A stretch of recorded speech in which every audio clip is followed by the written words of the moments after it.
Good morning. இன்றைக்கி சீக்கிரமாகவே ஜிம்முக்கு போனேன். ஒர்க் அவுட் பண்ணிவிட்டு வந்துட்டேன். 2 எக் இருந்துச்சு, அதனால் பாயில் பண்ணிவிட்டு அதில் கொஞ்சம் கேரட் பொரியல், பெப்பர் போட்டு சாப்பிட்டேன். மதியானத்துக்கு முள்ளங்கி சாம்பார் ரெடி பண்ணேன் வீட்டில் இருக்கவங்களுக்கெல்லாம். நான் வந்து எப்போவுமே சாப்பிட்ற மாதிரி பீட்ரூட் ஜூஸ் குடிச்சிட்டு இருந்தேன். எங்கள் அம்மா இன்றைக்கி எனக்கு கம்பெனி கொடுத்தாங்க. நானும் அம்மாவும் சேர்ந்து குடித்தோம்.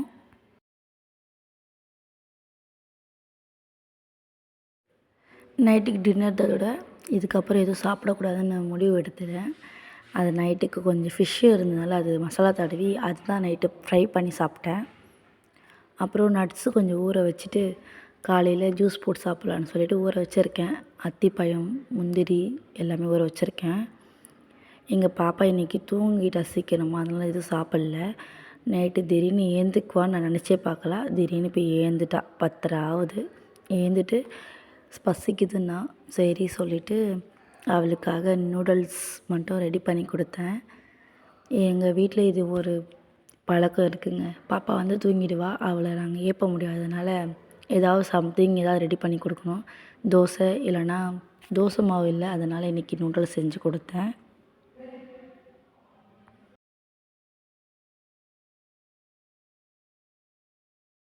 ஆனால் இந்த சின்ன பிள்ளைங்களுக்கு இதை செஞ்சு கொடுத்துட்டா மட்டும் போதுங்க, எதுவுமே கேட்க மாட்டாங்க. எங்கள் பாப்பா பாருங்கள், சமத்தா வாங்கிட்டு போய் சாப்பிட்டாங்க.